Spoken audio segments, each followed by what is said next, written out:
to my dark side.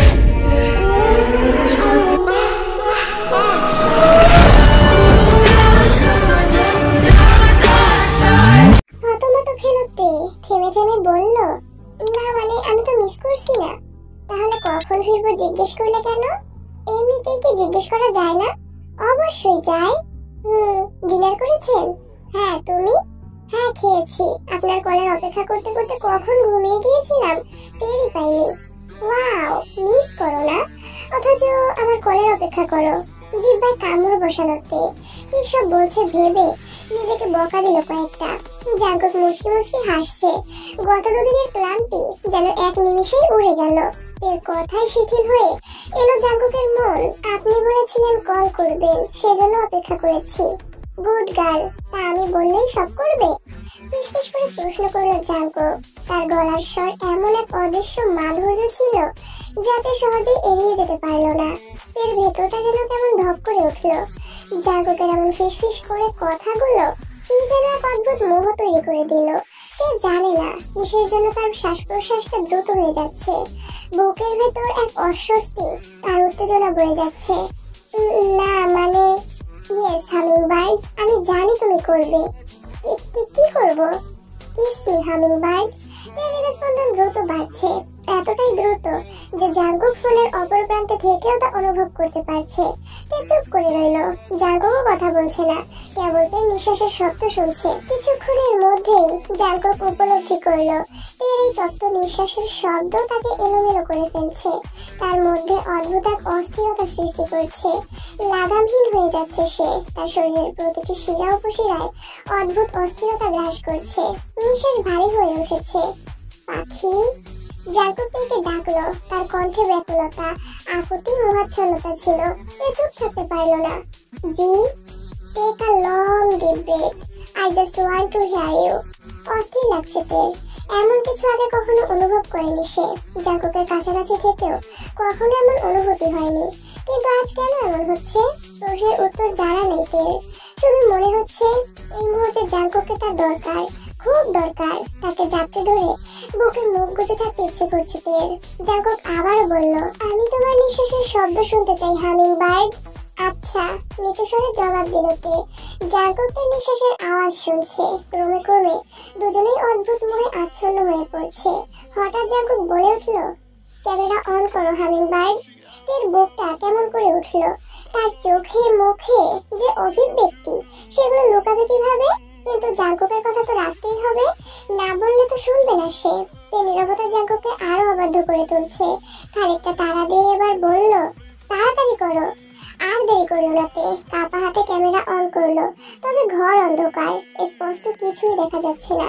সেই অন্ধকারেই যেন জমে আছে হাজারো না বলা অনুভব। লাইট অন করো বেবি। তে লজ্জায় গুটিয়ে গেল। বেবি? এসব কি বলে ডাকছে লোকটা? ধ্যাত। তবুও অনিচ্ছা সত্ত্বেও বাতি জ্বালিয়ে দিল সে।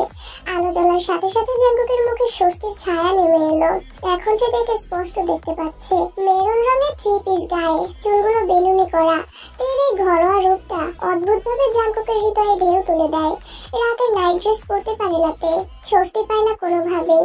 তাই প্রতিদিনের মতো আজও থ্রি পিস পরে ঘুমাতে গিয়েছিল। আমার দিকে তাকাবে না? সময় নিয়ে ফোনের স্ক্রিনে তাকালো তে। সদ্য গোসল সেরে আসা জাঙ্কুককে দেখে তার চোখ স্থির হয়ে গেল। ভেজা চুল, স্নিগ্ধ মুখ আর উন্মুক্ত ভেজা শরীর, সব মিলিয়ে এক রহস্যময় আকর্ষণে ভরে আছে পুরুষটা। এর বুকের মধ্যে যেন হালকা কাঁপন উঠল। গলায় দলা পাকানো একটা অনুভূতি নিয়ে শুকনো ঢোক গেল সে। গোসল করলেন? হ্যাঁ, সারাদিন বাইরে ছিলাম। তাছাড়া অফিস থেকে ফিরে তো প্রতিদিনই গোসল করি। ও হ্যাঁ, তাই তো। সন্দেহ করে না বউ পাখি? বউ পাখি? বাহ, ডাকটা তো ভীষণ কিউট। মুচকি হাসলো তে। না না, আমি ওরকম কিছু মিন করিনি। I know all that, I was just joking. ও, জাঙ্কুক ফোনের স্ক্রিনে কপাল ছুঁয়ে নরম গলায় বলল, আমার মতো করো। একটু না ভেবে বিনা প্রশ্নে তেও নিজের কপালটা ঠেকিয়ে দিল ফোনের স্ক্রিনে। তাদের মাঝে হাজার মাইল দূরত্ব, কিন্তু এই মুহূর্তে সব ম্লান। কেবল একটা কাচের পর্দায় কপাল রেখে থাকা দুজন মানুষ। এখন চোখ বন্ধ করো, অনুভব করো আমার কপালের সঙ্গে তোমার কপাল ঠেকেছে। জাঙ্কুকের কণ্ঠে মোহাচ্ছন্ন কোমলতা। এর চোখ দুটো ধীরে ধীরে বন্ধ হয়ে আসছে। মুহূর্তেই যেন সব শব্দ নিস্তব্ধ হয়ে গেছে। নিঃশ্বাসটাও আটকে আসছে হালকা করে। একটা ঠান্ডা কাচের উপরে জাঙ্কুক, অথচ অনুভবে তার গায়ের উষ্ণতা যেন ছুঁয়ে যাচ্ছে তেল ত্বক। মুচকি হাসলো তে, তার ঠোঁটে প্রশান্তির হালকা কম্পন। আজকে রাতে একা থাকো, আগামীকাল থেকে আর একা থাকতে হবে না। আচ্ছা, মনে হয় আমাকে কাছে পাওয়ার জন্য তুমি অপেক্ষা করছো, তাই না? জাঙ্কুকের কথায় তের মনটা একটু কেঁপে উঠলো। ফোনটা সরিয়ে পেছনে ঠেলে দিয়ে একটু স্তব্ধ হয়ে গেল সে। হাতের আঙুলগুলো একটু ঝিমিয়ে গেল। কিছু বলার আগে নিজের মনকে যাচাই করলো সে। আমতা আমতা করে মুখটা আড়াল করে বলল, মোটেও না, একদম না, কখনোই না। কিন্তু তার চোখের কোণে একটা হালকা ঝিলিক ছিল। শব্দগুলো বিশ্বাসযোগ্য না হলেও তার চোখ সবকিছু বলে দিচ্ছে। ওকে, একবার বললেই তো হয়, এতবার এভাবে বলতে হয়? আসলে আমার ঘুম পেয়েছে, আমি ঘুমাচ্ছি। সকালে ফ্লাইটে ওঠার আগে টেক্সট করবেন, রাখছি। আর কথা না বাড়িয়ে কল কেটে দিল। ফোনটা বুকে চেপে ধরে সোজা হয়ে শুয়ে পড়লো। ঘন ঘন নিঃশ্বাস ফেলতে ফেলতে চোখ বন্ধ করে ফেললো সে। মনে হচ্ছে যেন শরীরের প্রতিটি কোষ তীব্রভাবে টানছে, কিন্তু কোথাও কিচ্ছু খুঁজে পাচ্ছে না। কি হচ্ছে কিছুই বুঝতে পারছে না সে। সমস্ত শরীর কেমন অস্থির, যেন জাঙ্কুকের প্রতিটি কথার প্রভাব তার ভিতর প্রবাহিত হচ্ছে, কিন্তু সেটা কিসের প্রভাবে ঘটছে সে নিজেও জানে না। ভোরের আলো ফুটেছে অনেকক্ষণ। ব্যস্ত শহরের ব্যস্ততা শুরু হয়ে গেছে। গতকাল রাতে দেরি করে ঘুমানোর জন্য সকালে উঠতে দেরি হয়ে গেছে তের। 9টার দিকে ঘুম ভেঙেছে তার। ঘুম ভাঙতেই তড়িঘড়ি করে ফোন হাতে নিল, যেন কোনো অদৃশ্য শক্তি তাকে তাড়া দিচ্ছিল। জাঙ্কুকের মেসেজ দেখতে পেয়ে স্বস্তির নিঃশ্বাস ফেলল তে। তারপর বিছানা ত্যাগ করে ফ্রেশ হয়ে রুম থেকে বেরিয়ে ডাইনিং রুমের দিকে এগোতে লাগলো সে। কে কোথায় জিমিন? লিসা খাতুনের প্রশ্নে কিছুটা ভাবুক হয়ে গেল জিমিন। উনি হঠাৎ এভাবে কথা জিজ্ঞেস করলেন কেন? রুমে আছে হয়তো, রাজরানী বলে কথা। এতক্ষণে লিসার মনোভাব বুঝতে পেরেছে জিমিন। এর মধ্যে তেও ডাইনিং রুমে এসে উপস্থিত হলো। ভাবি বসুন, আমি খাবার দিচ্ছি। এই চেয়ার টেনে বসলো। সুগা কিছুক্ষণ আগেই অফিসের উদ্দেশ্যে রওনা দিয়েছে। আয়ু গতকাল থেকে নিজের রুমেই আছে। মন মেজাজ ভীষণ খারাপ তার। খাবার খেতে খেতে জিমিনকে বলল, তুমি খেয়েছো? না ভাবি। বসো, একসাথে খাই। নিজে যেমন থার্ড ক্লাস পরিবার থেকে উঠে এসেছে, তেমনই এই কাজের মেয়েও সেম পরিবার থেকে উঠে এসেছে, সেজন্যই এত খাতির। লিসার এরকম আচরণ আগে কখনো দেখেনি তে। জাঙ্কুকের অনুপস্থিতিই হয়তো ওনার এমন আচরণের কারণ। আপনাদের ছেলে যদি যেচে গিয়ে বিয়ে না করতো তাহলে তো আসতাম না আমি। উনি কেন আমাকে আনলেন আপনি জিজ্ঞেস করুন, নয়তো আমি করবো। এর এমন কথায় হকচকিয়ে গেলেন লিসা। মেয়েটা বড্ড শেয়ানা হয়েছে। জাঙ্কুক ফিরলে যদি এসব কথা বলে তবে তুলকালাম হয়ে যাবে। লিসা খাতুন মেয়েটি হাসলেন। মাশাআল্লাহ, তুমি আসলেই ভালো মনের মানুষ। এভাবে বললাম তোমাকে, তবুও রাগ করলে না। একটু বাজিয়ে দেখলাম তোমাকে। জিমিন ঠোঁট টিপে হাসছে। নেহাত হাসতে পারছে না বলে চুপচাপ খাচ্ছে। সবকিছু আপনাদের দোয়াতে। বেঁচে থেকো, তোমরা থাকো, আমার খাওয়া শেষ। তে মাথা ঝাঁকিয়ে হ্যাঁ বলল। লিসা খাতুন ডাইনিং রুম থেকে বেরিয়ে গেলেন। জিমিন খিলখিল করে হেসে বলল, খাওয়া তো শুরু হবেই। ভাবের কথাতেই পেট ভরে গেছে। বসো বসো, খেয়ে নাও জলদি। জিমিন হাসি মুখে খেতে বসলো। গ্রীষ্মকাল, সময় এখন দুপুর গড়িয়ে যাচ্ছে। তপ্ত রোদের তাপে হাঁসফাঁস করছে শহর জুড়ে মানুষ। জিসুর শরীরটা আজ বেশ একটা ভালো লাগছে না। হালকা পেট ব্যথা আর ক্লান্তি নিয়ে সে পুরো ক্লাস না করে স্কুল থেকে বেরিয়ে পড়েছে। ফুটপাত ধরে ধীরে ধীরে হাঁটছে। চোখ তার কৃষ্ণচূড়ার রাঙা ফুলে ভরা গাছগুলোর দিকে। যেন পুরো ঢাকা শহরটাই এক রঙিন ফুলের শহরে রূপ নিয়েছে। জারুল, কৃষ্ণচূড়া, সোনালো সব মিলিয়ে চারপাশটা এমন মন করা যে তাকালে চোখটা জড়িয়ে আসে। এই জিসু! হঠাৎ পরিচিত এক কণ্ঠস্বর কানে আসতেই থমকে দাঁড়ালো জিসু। ধীরে ধীরে ঘুরে তাকাতেই দেখলো ইউনো আসছে। জিসুর স্কুলেই পড়ে সে। এবার এসএসসি পরীক্ষার্থী। পরীক্ষার দিন চলছে এখন। ইউনো দৌড়ে এসে ঠিক জিসুর সামনে দাঁড়ালো। মুখে ঘাম, কাঁধ ওঠানামা করছে হাঁপানিতে। বোঝাই যাচ্ছে অনেকটা দৌড়ে এসেছে। কি হয়েছে, এভাবে দৌড়ে এলেন কেন? তোমাকে যে সকালে বললাম ছুটির পর দাঁড়িও, কিন্তু তুমি তো না বলেই চলে যাচ্ছিলে। জিসু আবার হাঁটা শুরু করেছে। ইউনো তার ঠিক পাশেই হাঁটছে, চুপচাপ, কিন্তু যেন অনেক কিছু বলার ইচ্ছা চোখে। তার পরনে সাদা রঙের শার্ট, সঙ্গে নীল জিন্স। সাধারণ পোশাক হলেও বেশ মানিয়েছে তাকে। গায়ের রং তার ফর্সা, আমার শরীর খারাপ লাগছে, সেজন্য আগে ভাগে বলে চলে এসেছি। আপনাকে বলতাম কিভাবে? তাও কথা। মাথা চুলকাতে চুলকাতে কথা বললো ইয়োনো, কণ্ঠে একরকম ভেবে না পাওয়া ভাব। যিশুর দৃষ্টি একটানা সামনের দিকে, চোখে কোনো চঞ্চলতা নেই, যেন ইয়োনোর উপস্থিতি তার জন্য একেবারে নিরর্থক। এক ফোঁটাও আগ্রহ নেই চোখে মুখে। আচ্ছা যিশু শোনো, বললেই হয়, কান আছে যখন অটোমেটিক শুনতে পারবো। স্কুল থেকে পিকনিকে যাবে, তুমি যাবে না? না। কেন? সেটা আমার বিষয়। চুপচাপ রইল ইয়োনো। যিশুর সঙ্গে কি ঘটেছে সেসব ইয়োনো জানে, খুব ভালো করেই জানে। তবুও সে চেষ্টা করে যিশুকে স্বাভাবিক রাখার, যেন অন্তত কিছুটা স্বস্তি পায় ওর চোখে মুখে। কিন্তু যিশু কারোর সঙ্গেই, বিশেষ করে ছেলেদের সঙ্গে কথা বলে না। এই বয়সেই তার মনে গেঁথে গেছে এক ধরনের ভয়, একরকম গোপন ক্ষোভ। আর সেসব অভিজ্ঞতা এই অল্প বয়সে তাকে পোড়াতে হয়েছে। তাতে তার এমন মনোভাব খুব একটা অস্বাভাবিক নয়। ওকে মেহবুবা, আপনাকে না বলেছি এসব নামে ডাকবেন না? যিশুর মুখে হালকা বিরক্তির ছাপ এনে প্রশ্নটা ছুড়ে দিল। ইয়োনো শুধু মুচকি হাসলো, চেনা সেই হাসি, যে হাসির আড়ালে অভিমানও ঢাকা পড়ে যায় কখনো কখনো। আমি ছাড়া আর কে ডাকবে বলো? আমিই ডাকবো। রাগ করো না, এখন আসছি আমি, পরে কথা হবে। হবে না কথা, যান আপনি। যিশু পা চালিয়ে দ্রুত হাঁটতে শুরু করলো। ইয়োনো পড়ে রইল একটু পেছনে স্থির। ছেলেটি কিছুক্ষণ চুপচাপ তাকিয়ে রইল যিশু চলে যাওয়ার পথে, চোখে একরকম অপূর্ণীয় শূন্যতা। তারপর ধীরে ধীরে সে নিজের গন্তব্যের দিকে পা বাড়াতে শুরু করলো। আয়ুর চোখ মুখ ফুলে গেছে, সকাল থেকে একটানা কাঁদছে সে। ছোটবেলা থেকে গ্রামের মাটিতে বেড়ে ওঠা মেয়েটা হঠাৎ করে দেশের বাইরে যাওয়ার খবর শুনে বেশ অস্থির হয়ে পড়েছে। মনের ভেতর একরাশ ভয় আর শূন্যতা জমে উঠেছে। মা, ভাই আর জাঙ্কো, এই তিনজনকে ছেড়ে এত দূরে চলে যাওয়ার কথা ভাবতেই বুকটা কেঁপে উঠছে তার। সব মিলিয়ে আয়ুর মনটা ভীষণ খারাপ। পাশে বসে লিসা খাতুন মেয়ের মাথায় ধীরে ধীরে হাত বুলিয়ে দিচ্ছেন, চোখে মুখে নীরব সান্ত্বনা। শান্ত হ তুই, জাঙ্কো ফিরুক আগে, হয়তো মাথা ঠান্ডা হলে কিছু বুঝালে বুঝবে। তবে হ্যাঁ, এরপর থেকে বুঝে শুনে কাজ করবি। কি দরকার ছিল তেল জুসে মদ মেশানোর? চোখ মুখ কুচকে ফেললো আয়ু। ওই তেকে নাজেহাল করার জন্যই তো করেছিল সব, কিন্তু হলো উল্টো। আয়ুকেই নাজেহাল হতে হচ্ছে এখন। ওই মেয়েটাকে সহ্য হয় না আমার। কি আছে ওর মধ্যে যা আমার মধ্যে নেই?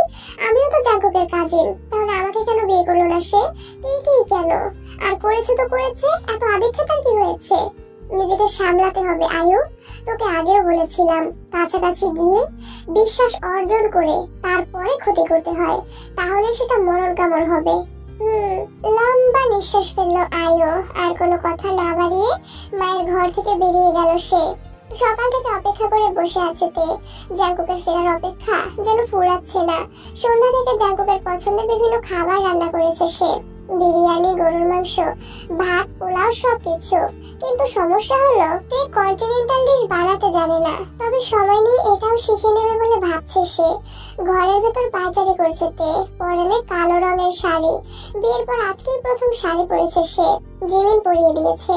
বিয়েতেও শাড়ি পরেনি, শাড়ি সামলানো ঝামেলা বলেই পরা হয়নি তখন। বারবার দেয়াল ঘড়ির দিকে তাকিয়ে সময় দেখছে সে। 11:45 বেজেছে। এয়ারপোর্টে নেমে কল করেছিল জাঙ্কুক, বলল কিছুক্ষণের মধ্যেই বাসায় ফিরবে। কিন্তু কই, 20 মিনিট পেরিয়ে গেল, তবুও তো আসছে না। অবশ্য কিভাবে আসবে? ঢাকার যে জ্যাম, তাতে 20 মিনিটে বাসায় পৌঁছানোর কথা ভাবাও হাস্যকর ব্যাপার। বিরক্তিতে কপাল কুঁচকে এলো তেল। কি বোকা বোকা ভাবনা তার। আয়নার সামনে গিয়ে দাঁড়ালো সে, নিজেকে খুঁটিয়ে খুঁটিয়ে দেখতে লাগলো কিছুক্ষণ। কালো শাড়ির সাথে ম্যাচিং ব্লাউজ, গলায় কানে কুন্দনের সিম্পল গয়নাগাটি, কপালে একটা ছোট টিপ, হাতে ম্যাচিং চুড়ি, চুলগুলো খোলা তবে বেশ পরিপাটি করে রাখা। ঠিক আছে সব? নিজেকে প্রশ্ন করলো তে মনে মনে। তারপর আবার নিজের দিকে মনোযোগ দিল। চোখে কাজল লাগানো হয়নি। দ্রুত হাতের কাজলটা নিয়ে চোখে লাগাতে শুরু করলো সে। এর মধ্যে গাড়ির আওয়াজ শুনে আচমকা নড়ে উঠল তে। বুকের ভিতর অদ্ভুত এক ঝাঁকুনি, ধরফর করতে লাগলো হঠাৎ। কাজলটা তাড়াতাড়ি ড্রেসিং টেবিলের উপর রেখে শাড়ির কুচি ধরে ঝটপট ঘর থেকে বেরিয়ে গেল। সুগা গিয়েছিল এয়ারপোর্টে। দুই ভাই একসাথে বাসায় ফিরেছে মাত্র। জিমিন দরজা খুলে দিয়েছে। সুগা আর জাঙ্কুক পরপর বাসায় ঢুকলো, যেন দীর্ঘ সময় পরে ঘরে ফিরে এসেছে। অথচ মাত্র 2 দিন বাইরে ছিল জাঙ্কুক। জিমিনের মুখে এক উজ্জ্বল হাসি। কি খবর জিমিন? গম্ভীর কণ্ঠে শুধালো জাঙ্কুক। এমনিতে সবসময় এরকমই গম্ভীর থাকে সে, তবে তের সামনে আলাদা। ভালো ভাইয়া, আপনি কেমন আছেন?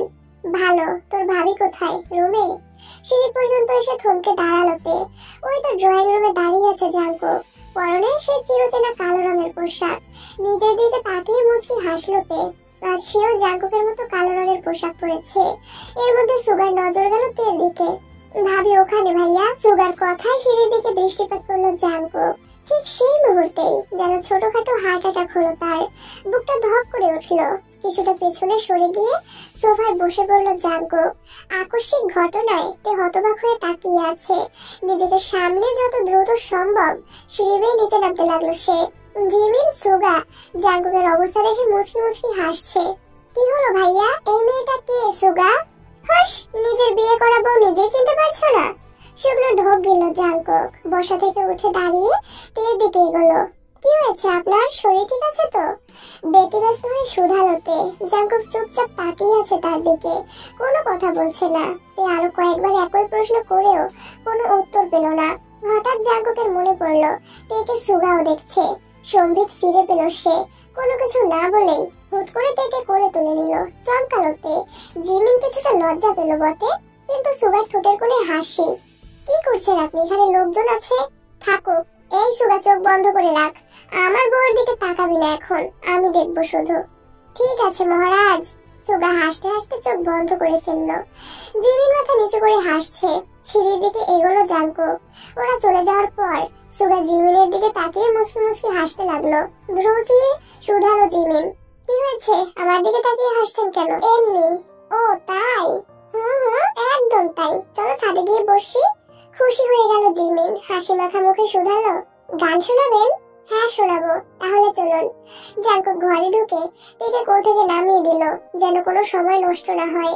এক মুহূর্ত অপেক্ষা না করে তৎক্ষণাৎ দরজা আটকে দিয়ে তার হাত ধরে বিছানায় বসিয়ে দিল। তে শুধু অবাক হয়ে তাকিয়ে থাকলো। মনে হতে লাগলো লোকটা কি আজ পুরো পাগল হয়ে গেছে? এত এলোমেলো আচরণ কেন? তার মানসিকতাকে পুরোপুরি বদলে গেছে। জাঙ্কুক এক নিঃশ্বাসে তাকে খাটে বসিয়ে পা ঝুলিয়ে রেখেছে। তারপর ফ্লোরে হাঁটু গেড়ে নেমে একেবারে তার সামনে বসে গেল। চোখে এক অদ্ভুত দৃশ্য, না বলা কিছু কথা, অস্বাভাবিক কিছু অনুভূতি মিশে যেন এক অস্থির নীরবতা সৃষ্টি হলো। তুমি কি মারতে চাইছো আমাকে? চমকালোতে চোখ ছল ছল করে উঠলো তার। জাঙ্কুক কিভাবে এমন কথা বললো তাকে? মানে তোমার এই অপূর্ব সৌন্দর্য আমাকে খুন করে ফেলছে হামিংবার্ড। এভাবে মেরো না জান। তোমার এই সৌন্দর্যে পাগল হয়ে যাচ্ছি আমি কন্ট্রোল হারাচ্ছি পাখি। এবার একটু লজ্জা পেল, মাথা নিচু করে ফেললো সে। জাঙ্কুক যেন এক অদ্ভুত ঘোরের মধ্যে ডুবে গেছে। তার চোখে এক পলকও সরে না। তের মাথার চুল থেকে শুরু করে পা অব্দি পুরো দেহ এক নজরে পরখ করছে। লাল রঙের লিপস্টিক আর কালো শাড়ি যেন এক অন্যরকম দুনিয়া খুলে দেয় তার সামনে। তের ঠোঁটের দিকে এক মনে তাকিয়ে জাঙ্কুকের চোখে যেন কিছু হারিয়ে যাওয়ার অবস্থা। তার মধ্যে তের মেদহীন উন্মুক্ত পেটের কিছু অংশ দেখা যাচ্ছে এখন। জাঙ্কুক ইচ্ছে করেই শাড়ির পৃষ্ঠটা একটু সরিয়ে রেখেছে, যেন সে আরো ভালোভাবে দেখতে পারে। আসতে কোনো অসুবিধা হয়নি তো আপনার? ওখানকার সবকিছু ঠিক আছে তো? ঠিক নেই জান, আমি ঠিক নেই। তোমার মাঝে হারিয়ে যাচ্ছি আমি। বসা থেকে উঠে দাঁড়িয়ে চুলের মুঠি টেনে ধরলো জাঙ্কুক। হালকা ব্যথা পাচ্ছে তে, কিন্তু সেটা বলার আগেই জাঙ্কুকের ঠোঁটের নিচে চাপা পড়লো তের ঠোঁট। চিরচেনা সেই উন্মাদনা, কঠোরতার ছোঁয়া পেল সে। ভালো লাগা, খারাপ লাগা, আকর্ষণ সবকিছু একসাথে অনুভব করছে মেয়েটা। চুম্বনের সাথে সাথে উন্মুক্ত পেটের উপর হাত দিয়ে স্লাইড করতে লাগলো জাঙ্কুক। তের কেমন কেমন লাগছে যেন। এই অনুভূতির নাম জানা নেই তার। জীবনে প্রথম এমন কিছু অনুভব করছে সে। কিছুক্ষণ পর থামলো জাঙ্কুক। ফ্রেশ হয়ে নিন আগে জাঙ্কুক, আপনার জন্য আপনার পছন্দের খাবারগুলো রান্না করেছি আজ। তেকে বুকে জড়িয়ে ধরেছে জাঙ্কুক। আচমকাই সুগার কথা মনে পড়লো জাঙ্কুকের। চোখ মুখ কুচকে ফেললো সে। এভাবে সেজে গুজে রুমের বাইরে কেন গিয়েছিলে হামিংবার্ড? সুগা ছিল ওখানে। আপনি কিন্তু বলেছেন এসব বলবেন না। সুগা আপনার ভাই, আমারও ভাই হয়। নিজেকে সামলাতে চেষ্টা করছে জাঙ্কুক। নেহাত ডাক্তারের পরামর্শ অনুযায়ী চলছে বলেই এখনো নিয়ন্ত্রণ হারায়নি সে, নয়তো আজকে সুগার জন্য ফের ঝামেলা হতো। ধীরে ধীরে সুস্থ হয়ে উঠছে জাঙ্কুক, কিন্তু তার ওভার পজিটিভনেস আর রাগ, এটা তার স্বভাব। এসব তো পরিবর্তন করা সম্ভব না। সে যাই হোক, অপ্রয়োজনে কখনো সেজেগুজে রুমের বাইরে যাবে না। তোমার সবকিছু কেবল আমার জন্য, সুন্দর দেখা কিংবা অসুন্দর সবকিছু আমি দেখবো, আমি। ঠিক আছে, এখন যান, ফ্রেশ হয়ে আসুন। ফ্রেশ হওয়ার কথা মনে পড়তেই জাঙ্কুকের মনে হলো আসলেই গোসল করা দরকার। বাইরে থেকে এলাম, ফ্রেশ না হয়েই এসব করা উচিত না। লং জার্নি, যদি কোনো ব্যাকটেরিয়া সাথে নিয়ে আসি, সেসব তোমার শরীরে যায়, তখন আমি কি করব? না না, আমি এমন রিস্ক নিতে পারবো না। আমি গোসল সেরে আসছি। মুখটা মলিন হয়ে গেল তের। নিজের হাতে রান্না করেছে বলল সে, তবুও লোকটার থেকে কিছু শুনতে পেল না। কিছু তো বলতে পারতো। জান জান না বলে জান বলতেও তো পারো। জামা কাপড় খুলতে খুলতে বলল জানকো। তে অন্যদিকে তাকিয়ে আছে। আমি কি চেঞ্জ করব, না মানে এভাবে খেতে যাব? দরকার নেই, সুন্দর লাগছে, এভাবেই থাকো। সুগা দেরিতে খাবে হয়তো, আমরা এখন খেতে যাব। ঠিক আছে, আমি ডাইনিং রুমে গেলাম, আপনি আসুন। তে যেতে চাইলে জাঙ্কুক তার হাত ধরে নিজের বুকের উপর ফেললো তাকে। তের মুখটা এখন জাঙ্কুকের উন্মুক্ত বুকের সাথে মিশে আছে। স্বস্তির নিঃশ্বাস ছাড়লো তে। যাও, আমি 5 মিনিটের মধ্যে আসছি। আচ্ছা। তোমাকে ছাড়াই আকাশ সাজে না, সহজে তো বাতাসে বাঁশি বাজে না। চলো না যে রূপকথা তোমাকে শোনাই। সারাটা দিন ঘিরে আছো তুমি এত রঙিন, হয়নি কখনো মন। সারাটা রাত আসছে না ঘুম, ধরেছি হাত, থাকবো সারা জীবন। গান শেষ হতেই উচ্ছ্বসিত জিমিন জোরে তালি দিতে লাগলো, চোখে মুখে খুশির ঝিলিক।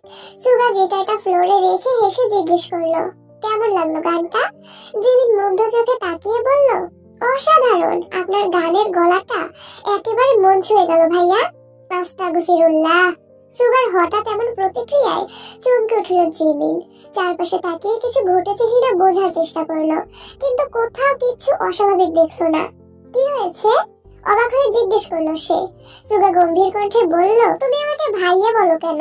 আমার অলরেডি একটা বোন আছে, একাধিক বোনের দরকার নেই আমার। মুস্কি হাসলো জিমিন। বিদ্যুতের খিরি ঝলকানি আকাশ ছিঁড়ে আলো ফেলছে মাঝে মাঝে। অল্প অল্প শীতল হাওয়া বইছে, আকাশ জুড়ে ঘন মেঘ, যেন কোনো এক দুরন্ত ঝড় ঠিক প্রস্তুতি নিচ্ছে নামার।